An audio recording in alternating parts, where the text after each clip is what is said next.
Prime Minister, Mr. Mayor, to all the former ministers and presidents, as well as mayors and Polish political leaders from all across the country, thank you for welcoming back to Poland. You know, it was nearly 1 year ago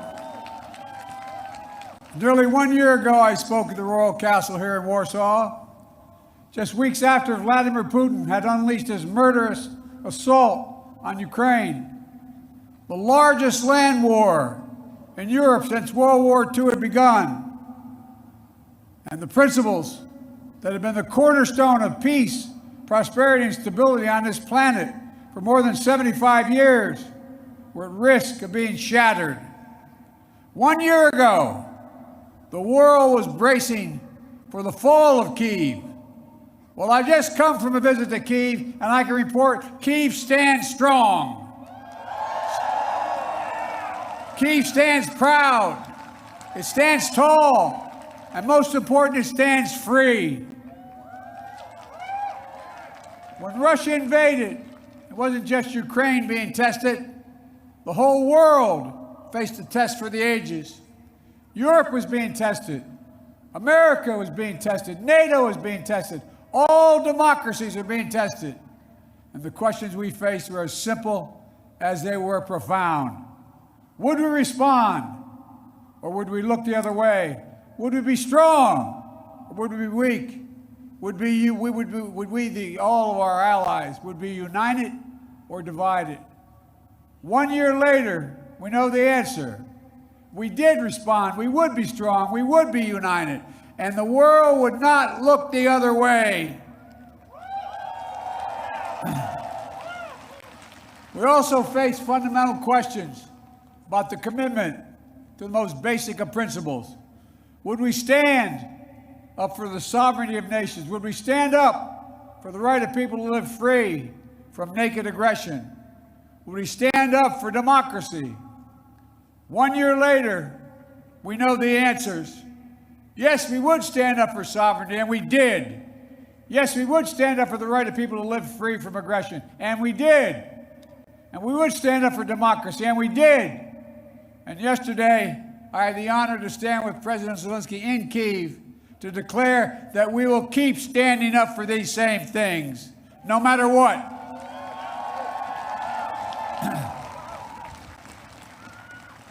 When President Putin ordered his tanks to roll into Ukraine, he thought we would roll over. He was wrong. The Ukrainian people are too brave. America, Europe, a coalition of nations from the Atlantic to the Pacific, we were too unified. Democracy was too strong. Instead of an easy victory he perceived and predicted, Putin left with burnt-out tanks and Russia's forces in disarray. He thought he'd get the Finlandization of NATO. Instead, he got the NATOization of Finland and Sweden. He thought NATO would fracture and divide. Instead, NATO is more united and more unified than ever before. He thought he could weaponize energy to crack your resolve, Europe's resolve. Instead, we're working together to end Europe's dependence on Russian fossil fuels.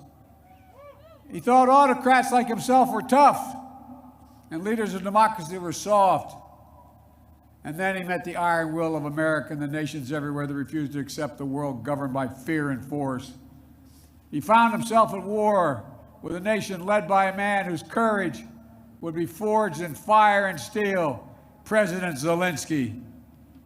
President Putin is confronted with something today that he didn't think was possible a year ago. The democracies of the world have grown stronger, not weaker. But the autocrats of the world have grown weaker, not stronger, because in the moments of great upheaval and uncertainty, that knowing what you stand for is most important. And knowing who stands with you makes all the difference. The people of Poland know that. You know that. In fact, you know it better than anyone here in Poland, because that's what solidarity means. Through partition and oppression, when the beautiful city was destroyed after the Warsaw Uprising. During decades under the iron fist of communist rule, Poland endured because you stood together. That's how brave leaders of the opposition and the people of Belarus continue to fight for their democracy. That's how the resolve of Moldovan people, the resolve of the people of Moldova to live in freedom, when it gained them independence and put them on the path to EU membership. President Sandu is here today. I'm not sure where she is, but I'm proud to stand with you and the freedom-loving people of Moldova. Give her a round of applause. 1 year into this war, Putin no longer doubts the strength of our coalition, but he still doubts our conviction. He doubts our staying power. He doubts our continued support for Ukraine. He doubts whether NATO can remain unified. But there should be no doubt. Our support for Ukraine will not waver. NATO will not be divided, and we will not tire.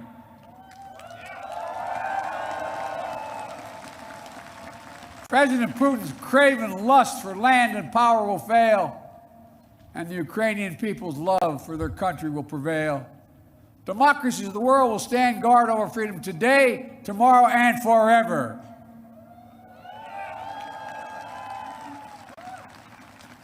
So that's what's at stake here, freedom.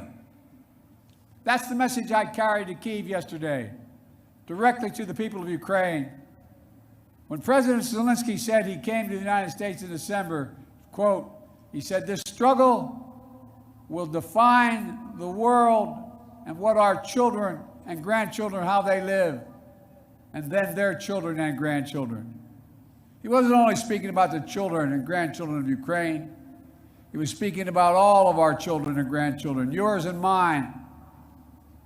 We're seeing again today what the people of Poland and the people across Europe saw for decades. Appetites of the autocrat cannot be appeased. They must be opposed. Autocrats only understand one word: no, no, no. No, you will not take my country. No, you will not take my freedom. No, you will not take my future. And I'll repeat tonight what I said last year in the same place. A dictator bent on rebuilding an empire will never be able to ease the people's love of liberty. Brutality will never grind down the will of the free. And Ukraine will never be a victory for Russia. Never.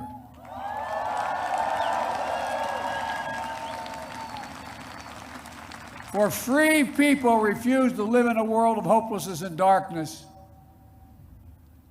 You know, this has been an extraordinary year in every sense. Extraordinary brutality from Russian forces and mercenaries. They've committed depravities, crimes against humanity, without shame or compunction. They've targeted civilians with death and destruction, used rape as a weapon of war, stolen Ukrainian children in an attempt to steal Ukraine's future, bombed train stations, maternity hospitals, schools, and orphanages. No one can turn away their eyes from the atrocities Russia is committing against the Ukrainian people. It's abhorrent. It's abhorrent. But extraordinarily, as well, has been the response of the Ukrainian people and the world. 1 year after the bombs began to fall, Russian tanks rolled into Ukraine. Ukraine is still independent and free.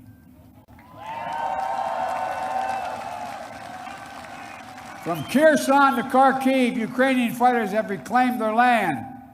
More than 50% of the territory Russia held last year. The blue and the yellow flag of Ukraine proudly waves once again. President Zelensky still leads a democratically elected government that represents the will of the Ukrainian people. And the world has already voted multiple times, including the United Nations General Assembly, to condemn Russia's aggression and supported just peace. Each time in the UN, that vote has been overwhelming. In October, 143 nations of the United Nations condemned Russia's illegal annexation. Only four in the entire UN voted with Russia. 4. So tonight, I speak once more to the people of Russia. The United States and the nations of Europe do not seek to control or destroy Russia. The West was not plotting to attack Russia, as Putin said today. And millions of Russian citizens who only want to live in peace with their neighbors are not the enemy. This war was never a necessity. It's a tragedy. President Putin chose this war. Every day the war continues is his choice. He could end the war with a word. It's simple. If Russia stopped invading Ukraine, it would end the war. If Ukraine stopped defending itself against Russia, it would be the end of Ukraine. That's why together we're making sure Ukraine can defend itself. The United States has assembled a worldwide coalition of more than 50 nations to get critical weapons and supplies to the brave Ukrainian fighters on the front lines. Air defense systems, artillery, ammunition, tanks, armored vehicles. The European Union and its member states have stepped up with unprecedented commitment to Ukraine, not just in security assistance, but economic and humanitarian refugee assistance and so much more. To all of you here tonight, take a moment, and I'm serious when I say this. Turn around and look at one another. Look at what you've done so far. Poland is hosting more than 1.5 million refugees from this war. God bless you. Poland's generosity, your willingness to open your hearts and your homes is extraordinary. And the American people are united in our resolve as well. All across my country, in big cities and small towns, Ukrainian flags fly from American homes. Over the past year, Democrats and Republicans in our United States Congress have come together to stand for freedom. That's who Americans are, and that's what Americans do. The world is also coming together to address the global fallout from President Putin's war. Putin tried to starve the world, blocking the ports in the Black Sea to stop Ukraine from exporting its grain, exacerbating the global food crisis that hit developing nations in Africa especially hard. Instead, the United States and the G7 and partners around the world answered the call with historic commitments to address the crisis and to bolster global food supplies. And this week, my wife, Jill Biden, is traveling to Africa to help bring attention to this critical issue. Our commitment is to the people of Ukraine and the future of Ukraine. A Ukraine that's free, sovereign, and democratic. That was the dream of those who declared Ukraine's independence more than 30 years ago, who led the Orange Revolution and the Revolution of Dignity, who braved ice and fire in the Maidan, and the Heavenly 100 who died there, and those who continue still to root out Kremlin's efforts to corrupt, coerce, and control. It's a dream for those Ukrainian patriots who fought for years against Russia's aggressions in the Donbass, and the heroes who've given everything, given their lives in the service of their beloved Ukraine. I was honored to visit their memorial in Kyiv yesterday to pay tribute to the sacrifice of those who lost their lives, standing alongside President Zelensky. The United States and our partners stand with Ukraine's teachers, its hospital staff, its emergency responders, the workers in cities across Ukraine are fighting to keep the power on in the face of Russia's cruel bombardment. We stand with the millions of refugees of this war who found a welcome in Europe and the United States, particularly here in Poland. Ordinary people all across Europe did whatever they could to help and continue to do so. Polish businesses, civil society, cultural leaders, including the First Lady of Poland, who is here tonight, have led with the heart and determination, showcasing all that's good about the human spirit. Madam First Lady, we love you. Thank you all.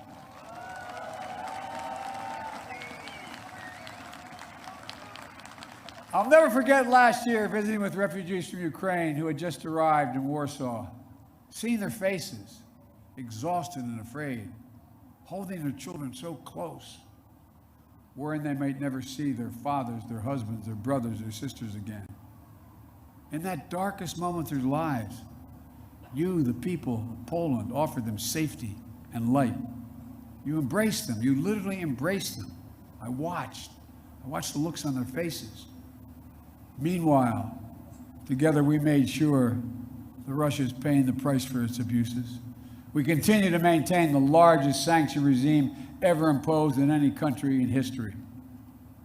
And we're going to announce more sanctions this week together with our partners. We'll hold accountable those who are responsible for this war, and we'll seek justice for the war crimes and crimes against humanity continuing to be committed by the Russians. You know, there is much for us to be proud of over all that we have achieved together this past year. But we have to be honest and clear-eyed as we look at the year ahead.